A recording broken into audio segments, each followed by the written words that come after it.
బుచ్చిరెడ్డిపాలెం పట్టణంలోని బెజవాడ బుజ్జమ్మ బాలికోన్నత పాఠశాలలో TDP senior నేత కోదండరామిరెడ్డి సహకారంతో 10వ తరగతి విద్యార్థులకు పరీక్షా సామగ్రి పంపిణీ కార్యక్రమం జరిగింది.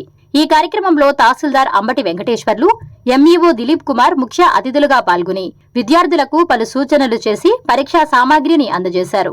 10వ తరగతి పరీక్షలలో 580కు పైగా మార్కులు సాధించిన వారికి 5,000 రూపాయల నగదు బహుమతి అందజేస్తానని ఎంఆర్ఓ ప్రకటించారు. బెజవాడ కృష్ణారెడ్డి సహకారంతో పాఠశాలలో మొదటి స్థానాన్ని దక్కించుకోబోతున్న విద్యార్థులకు 10,000 రూపాయలు, 2వ స్థానం ఉత్తీర్ణత సాధించిన విద్యార్థులకు 5,000 రూపాయల చొప్పున నగదు బహుమతి అందజేస్తామని బెజవాడ శ్రీనాథ్ రెడ్డి వెల్లడించారు. ఈ సందర్భంగా తహసీల్దార్ అంబటి వెంకటేశ్వర్లు మాట్లాడుతూ దొడ్ల కోదండరామిరెడ్డి సహకారంతో 10వ తరగతి విద్యార్థులకు విద్యా సామాగ్రిని అందించడం సంతోషంగా ఉందన్నారు. దొడ్ల కోదండరామిరెడ్డి ఎన్నో సేవా కార్యక్రమాలు చేశారని కొనియాడారు. పాఠశాలలో ఉన్న 151 మంది విద్యార్థులు ఉత్తీర్ణత సాధించాలని ఆకాంక్షించారు. ఇప్పటికే ప్రభుత్వ పాఠశాల విద్యార్థులు కార్పొరేట్ పాఠశాలకు ధీటుగా ఉత్తీర్ణత సాధిస్తున్నారని గుర్తు చేశారు. పేద విద్యార్థులు చదువుకోవడానికి ప్రభుత్వం అన్ని రకాల సహకారం అందిస్తుందన్నారు. విద్యార్థులు దీన్ని సద్వినియోగం చేసుకుని 10వ తరగతిలో మంచి ఉత్తీర్ణత సాధించాలని ఆకాంక్షించారు. ఫెయిల్ అయిన విద్యార్థులు నిరుత్సాహపడకుండా మరలా ప్రయత్నిస్తే ఖచ్చితంగా విజయం సాధిస్తారని చెప్పారు. తను కూడా ఇంటర్ ఫస్ట్ ఇయర్, సెకండ్ ఇయర్లో ఫెయిల్ అయ్యానని చెప్పారు. దీంతో తనలో పట్టుదల పెరిగి నేడు ఎంఆర్ఓగా ఎదిగానన్నారు.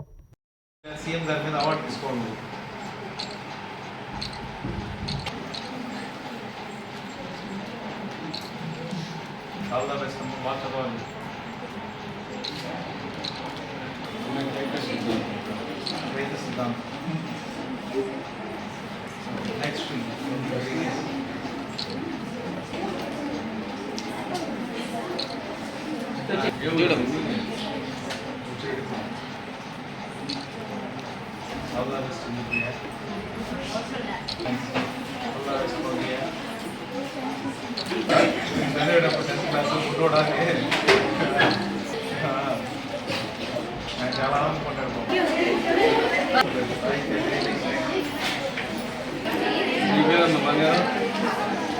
Bezawada Bujjamma girls high school ప్రధాన ఉపాధ్యాయులు గారికి, అదేవిధంగా ఈ స్కూల్ ఫౌండర్ అయినటువంటి బెజవాడ శ్రీనాథ్ రెడ్డి గారికి, అదేవిధంగా ప్రతి సంవత్సరం మీ అందరినీ ప్రోత్సహిస్తూ 10th క్లాస్ ఎవరైతే రాయిపోతున్నారో వాళ్ళందరికీ ఈ విధంగా కిట్లు అందజేస్తున్న దొడ్ల కోదండరామిరెడ్డి గారికి, అదేవిధంగా 151 మంది ఈసారి ఎవరైతే 10th క్లాస్ ఎగ్జామ్ రాయిపోతున్నారో వాళ్ళందరూ కూడా నా యొక్క హృదయపూర్వక నమస్కారాలు. వాస్తవంగా మీ అందరికీ 10th క్లాస్ అనేది మన జీవితంలో అత్యంత కీలకమైన దశ. మీ అందరికీ కూడా ఆ విషయం తెలుసు. ఎందుకంటే మనం పై చదువులకు వెళ్ళాలంటే ఈ 10th క్లాస్ అనేది పబ్లిక్ ఎగ్జామ్. ఒకప్పుడు 7th క్లాస్ ఉండేది, తర్వాత దాని 7th క్లాస్ తీసేశారు. ఇప్పుడు 10th క్లాస్ అనేది మన జీవితంలో అత్యంత ప్రాధాన్యత దశ. ఇది పాస్ అయితేనే మీరు నెక్స్ట్ ఇంటర్మీడియట్ కానీ, తర్వాత ఇంజనీరింగ్ లేదా మెడిసిన్, లేకపోతే ఇంకా రకరకాలుగా మీరైతే జీవితంలో ఏదనుకుంటున్నారో వాటికి వెళ్ళగలరు. కాబట్టి మీకు గవర్నమెంట్ కూడా, అంటే మన యువ ఎడ్యుకేషన్ మినిస్టర్ అయిన నారా లోకేష్ గారు కానీ, అదేవిధంగా మన ఎమ్మెల్యే మేడం కానీ ఈ యొక్క ఎడ్యుకేషన్ మీద వాళ్ళు ప్రత్యేక దృష్టి పెట్టి మనకి గవర్నమెంట్ కూడా 100 డేస్ యాక్షన్ ప్లాన్ అని చెప్పేసి పెట్టి ఉన్నారు. వాళ్ళు ఆ 100 డేస్ యాక్షన్ ప్లాన్లో భాగంగా మీ అందరూ కూడా మనకి స్పెషల్ ఆఫీసర్ని కూడా వేసి వాళ్ళందరి పర్యవేక్షణలో మీరందరూ బాగా చదువుకొని అందరూ కూడా మంచి మార్కులతో పాస్ అవ్వాలనే సదుద్దేశంతో గవర్నమెంట్ ఈ కార్యక్రమాన్ని ఏర్పాటు చేసింది. అందులో భాగంగా మీకు సాయంత్రం స్కూల్ అవర్స్ అయిపోయిన తర్వాత కూడా టీచర్స్ మీతోటే ఉండి మీరందరూ కూడా వాళ్ళకి ట్యూషన్ లాగా ఏర్పాటు చేసి ఇక్కడే చదువుకోవాలనే ఉద్దేశంతో ఈ 100 డేస్ యాక్షన్ ప్లాన్ ఏర్పాటు చేయడం జరిగింది గవర్నమెంట్. కాబట్టి మీరందరూ కూడా, ఎందుకంటే గవర్నమెంట్ స్కూల్స్ ఎప్పటికీ ప్రైవేట్ స్కూల్స్ కంటే ధీటుగానే ఉంటాయన్నమాట. మేమందరం కూడా గవర్నమెంట్ స్కూల్లోనే చదువుకొని ఈ స్థానానికి వచ్చామన్నమాట.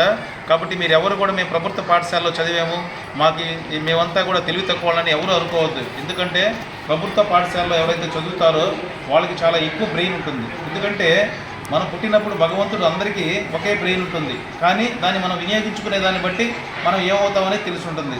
మీ అందరికీ ఒక 2 ఎగ్జాంపుల్స్ చెప్తాను నేను. ఇప్పుడు అబ్దుల్ కలాం గారు ఉన్నారు.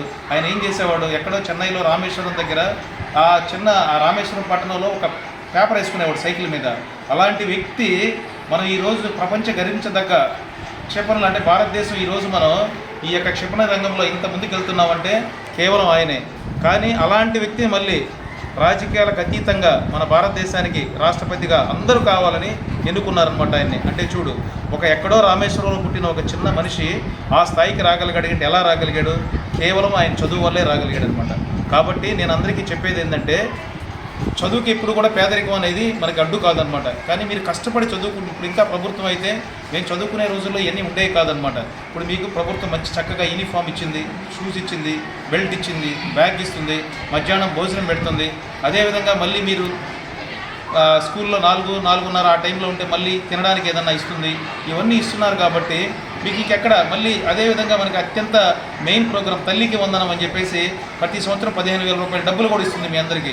ఇంట్లో ఎంతమంది పిల్లలు ఉంటే వాళ్ళందరికీ కూడా డబ్బులు ఇస్తుంది అనమాట. కాబట్టి ఇన్ని కార్యక్రమాలు చేస్తున్నాయి కాబట్టి మీరు జాగ్రత్తగా చదువుకున్నారంటే చదువే మన తలరాతను మార్చగలదు, ఇంకెవరూ మార్చలేరనమాట.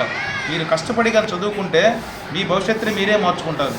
మీరు ఒక్కరు కానీ బాగా చదువుకొని ఆ ఇంట్లో కానీ మీరు ఒక మంచి ఉన్నత స్థానానికి పోగలిగితే ఆ తర్వాత మీ తల్లిదండ్రులు కానీ మీ రాబోయే 2-3 తరాల జనరేషన్స్ని వాళ్ళందరూ కూడా మీరు ఆదర్శంగా నిలిచి ఆ యొక్క మీ ఇంట్లోనే కాదు, మీ గ్రామంలోనే కాదు, మీ మండలం, మీ జిల్లాకే మీరు ఆదర్శంగా నిలుస్తారనమాట. కాబట్టి మీరందరూ కష్టపడి చదువుకోండి. అదేవిధంగా ఇప్పుడు మనకు అంబేద్కర్ గారు ఉన్నారు.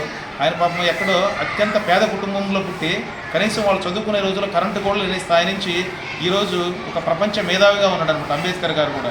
అలాంటి ఆయన మనం ఈరోజు మన రాజ్యాంగాన్ని డ్రాఫ్టింగ్ కమిటీ చైర్మన్గా ఉన్నారంటే మీ అందరికీ తెలుసు, డాక్టర్ బిఆర్ అంబేద్కర్ గారు అనమాట. అంత మంచి రాజ్యాంగాన్ని మనకు రాశాడనమాట. ఈరోజు కూడా మన రాజ్యాంగం ఎక్కడా కూడా ఎలాంటి ఇబ్బందులు లేకుండా కొనసాగుతుంది. అదే మనకంటే ముందు స్వాతంత్రం వచ్చిన వాళ్ళు కానీ తర్వాత వచ్చిన కానీ చాలా రాజ్యాంగాలు రాసుకున్నారు.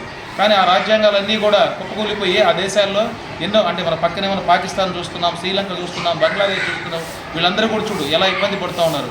కానీ మన దేశం ఇప్పటికి కూడా ఆయన రాసిన రాజ్యాంగం వల్ల అందరూ కూడా హక్కులు వచ్చి ప్రతి ఒక్కరు కూడా చాలా స్వేచ్ఛాయుతంగా జీవిస్తున్నారు. అదేవిధంగా మీ అందరూ కూడా ఈ విధంగా చక్కగా చదువుకోగలుగుతున్నారు. అంటే ఇప్పుడు కూడా ఏంటంటే పేదరికం అనేది చదువుకు అడ్డు కాదు. కాబట్టి మీరందరూ కూడా కష్టపడి చదువుకోండి. ఒకసారి ఫెయిల్ అయినంత మాత్రాన మన జీవితంలో మనం ఎప్పుడు కూడా ఏంటంటే ఆ యొక్క ఫెయిల్ అయిపోయామే ఇంక మనం ఏం చేయలేము జీవితంలోని దయచేసి మీరు ఎవరు కూడా ఒకవేళ 10th క్లాస్లో ఫెయిల్ అయినా మీరేం భయపడొద్దు. నేనంటే కొంతమంది స్టూడెంట్స్ చూస్తూ ఉన్నాము, నేను ఫెయిల్ అయిపోయానని చెప్పేసి పాప ఇంట్లో నుంచి వెళ్ళిపోవడము లేకపోతే ఏదైనా సూసైడ్ చేసుకోవడము ఇలాంటివి చేస్తున్నారు. అలాంటివి దయచేసి చేయొద్దు.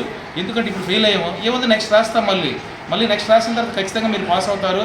మీకంటే ముందు పాస్ అయిన కాబట్టి మీరు ఇంకా మంచి ఉన్నత స్థానంలో రాగలరు కష్టపడిగా చదివితే. ఎందుకంటే నేను కూడా ఇంటర్మీడియట్ ఫస్ట్ ఇయర్ ఫెయిల్ అయిపోయాను. నేను మీలాగే గవర్నమెంట్ స్కూల్లోనే చదువుకున్నాను, అల్లూరులో చదువుకున్న రామకృష్ణ జూనియర్ కాలేజీలో. First year fail, second year కూడా ఫెయిల్ అయ్యాను, సెకండ్ ఇయర్ కూడా ఫెయిల్ అయిపోయాను. తర్వాత మీలాగే నేను కూడా ఇట్లా బరిలో వ్యవసాయం చేసుకుంటూ ఉండేవాడిని అనమాట. ఆ తర్వాత మళ్ళీ ఎందుకు మనకి గ్రూప్ 2 రాయాలనిపించింది, గ్రూప్ 2 రాశాను. మన రాష్ట్రంలోనే ఉమ్మడి రాష్ట్రంలో ఇప్పుడు 2013 ఉమ్మడి రాష్ట్రంలో ఉన్నప్పుడు గ్రూప్ 2లో ఎగ్జిక్యూటివ్ క్యాడర్లో రాష్ట్రంలోనే 64వ ర్యాంకు, నాన్ ఎగ్జిక్యూటివ్ క్యాడర్లో స్టేట్లో 3వ ర్యాంకు వచ్చిందన్నమాట. కాబట్టి నాకంటే ఇప్పుడు మా ఫ్రెండ్స్ నాకంటే 90 మార్కులు 99 మార్కులు తెచ్చుకున్న వాళ్ళంతా పాపం ఇంకా తిరుగుతూ ఉన్నారనమాట. అంటే పాపం ఏందో వాళ్ళకి సంబంధించి చిన్న బిజినెస్లో లేకపోతే ఇంకేదైనా వ్యవసాయం చేసుకుంటూ ఉన్నారు. నేనేమో ఇక్కడ మీకు ముందు ఈరోజు ఎంఆర్ఓగా రాగలిగాను. ఎట్లా రాగలిగాను? ఆ ఫెయిల్ అయిన తర్వాత నాలో ఇంకా ఎక్కువ కసి పెరిగింది. నేను ఎందుకు సాధించలేను, వాళ్ళు సాధించింది నేను ఎందుకు చేయలేకపోయాను అనే ఒక ఎప్పుడైతే మన కసి పెరుగుద్దో ఖచ్చితంగా మీరు చదువుతారనమాట. ఎందుకంటే మన తల్లిదండ్రులు ఏమే అద్భుతమైన మేధావులు అవ్వాల్సిన ఉన్నాయి. ఎందుకంటే మనం మేధస్సు ఉంటే చాలన్నమాట. వాళ్ళు కాదు చదివేది, మనం కదా ఎగ్జామ్స్ రాసేది.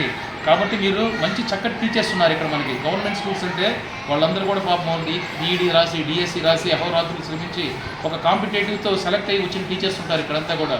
చాలా అద్భుతంగా పాఠాలు బోధిస్తూ ఉంటారు. మామూలుగా ప్రైవేట్ స్కూల్స్లో మనకి ఏం చెప్తారు, వాళ్ళు అక్కడికి వెళ్ళిన తర్వాత ఏసీ రూమ్లోనో లేకపోతే ఎక్కడ కూర్చోబెట్టి చెప్పినంత మాత్రాన అది కరెక్ట్ కాదు. మీకేంటంటే బ్రహ్మాండమైన ప్లే గ్రౌండ్ ఉంది ఆడుకోవడానికి, మంచి స్కూల్ ఉంది, మంచి టీచర్స్ ఉన్నారు. కష్టపడి చదివితే మీరు బ్రహ్మాండంగా పైకి వస్తారు. అదేవిధంగా భవిష్యత్తులో మీరందరూ కూడా ఏమైనా అవ్వాలంటే ముందు మనకేంటంటే ఒక 5D కాన్సెప్ట్ ఒకటి చెప్తాను నేను, దాన్ని గుర్తుపెట్టుకోండి మీరందరూ కూడా. SS News AP